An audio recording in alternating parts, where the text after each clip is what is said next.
Hi, it's Sarah from Career Coach Canada. I wanted to talk today about what I think is the most important foundational step in an effective career and job search. It's also the one that people often spend the least time on, and that's the first step of self-awareness.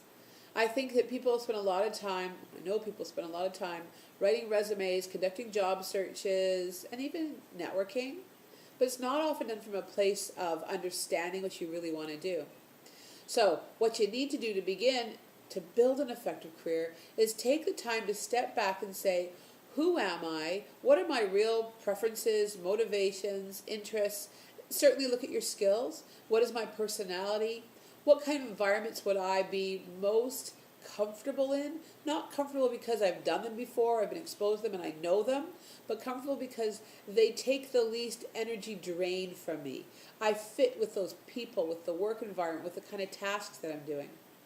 It's one thing to identify tasks based on your skills, which is important. It's another thing to identify tasks and working environments based on how they fit and how they feel with you.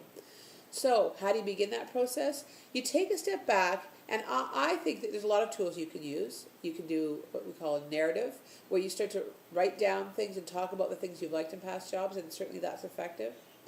I like to use assessment tools. I don't believe assessment tools give you a perfect answer. I often think the results are going to be impacted by the skill of the person interpreting them. But doing things like interest assessments, motivations, lifestyle assessments, personality assessments can give you access to information about yourself, not based on what you've done in the past, but based on what would fit best with you.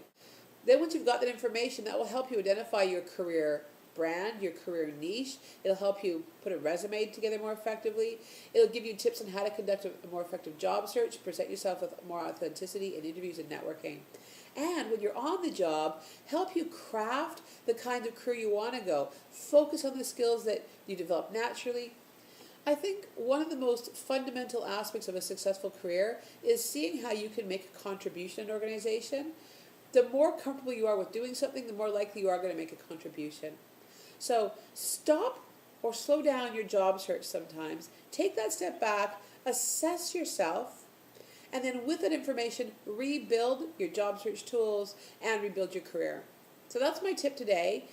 Seek out more information on career assessments. There's lots of research that you can find out there. There's lots of good tools. Take the time to do that most important foundational step. Good luck with your job search.